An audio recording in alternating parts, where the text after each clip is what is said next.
There's a gritty new crime thriller hitting the shelves, and honestly, its story of cocaine and corruption feels like it's been ripped straight from today's headlines. So, in this explainer, we're going to dig into that super thin line between some shocking fiction and an even more shocking reality. Let's start with the novel itself. So, that sets the scene for a new novel called The Heads. But, and this is the crazy part, what you're hearing isn't just fiction.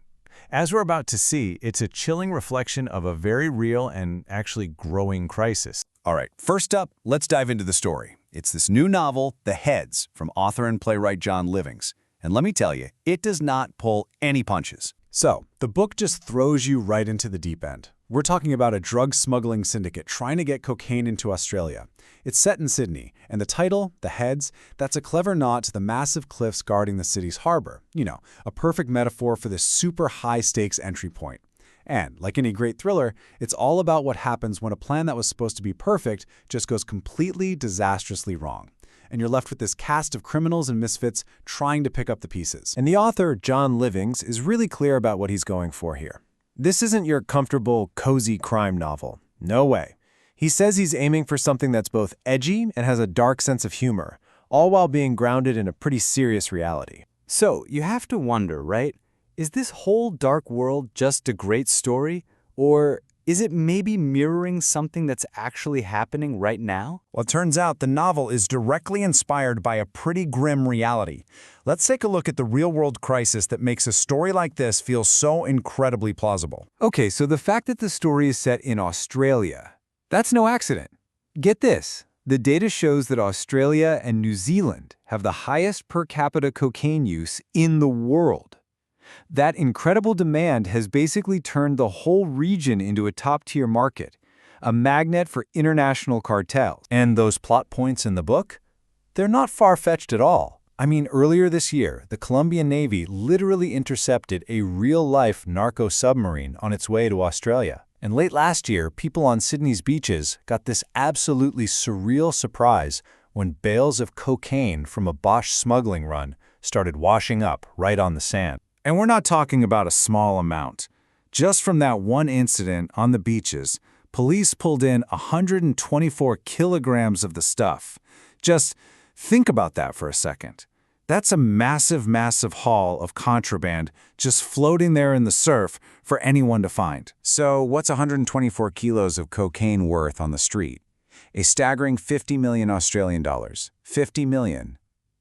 That right there, that's the kind of money that explains why these criminal syndicates are willing to risk absolutely everything. The whole situation got so bizarre that police had to put out an official public warning. They were basically telling people, hey, if you happen to find any barnacle-encrusted booty, maybe don't give in to temptation.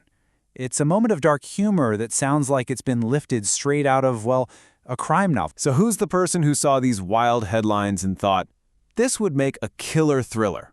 Well, the author's name is John Livings, and his creative background is probably not what you're imagining. When you look at his career, it's a really fascinating pivot. I mean, he built his reputation writing award-winning biographical theater. Think a musical about the soul legend Etta James, or a comedy cabaret about the Andrews sisters. To go from that world to a purely fictional, super gritty crime novel, that's a huge leap. Yeah, his journey started way back in 2008 with his own autobiographical novel. Then, through the 2010s, he was all about these acclaimed shows that told other people's life stories. But now, with The Heads, he's made this very deliberate choice to dive headfirst into the world of pure fiction. And why the big change? Well, here it is in his own words. After writing a novel about his own life and a bunch of plays about other people's lives, he just wanted a new challenge. He wanted to try creating a world and characters completely from his imagination. Okay, so he decided to take on the challenge. But what was the writing process actually like for him?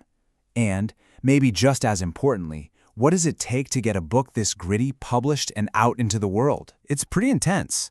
He says that once he created these characters, they just completely took over. They got so deep under his skin that he says they would literally wake him up in the middle of the night, all of them fighting for attention, just jabbering away. It's like the story almost demanded to be written. But, you know, writing the book is only half the battle, right? The journey to actually get it published was its own kind of thriller. Livings has called the process of pitching it hard and even soul-destroying.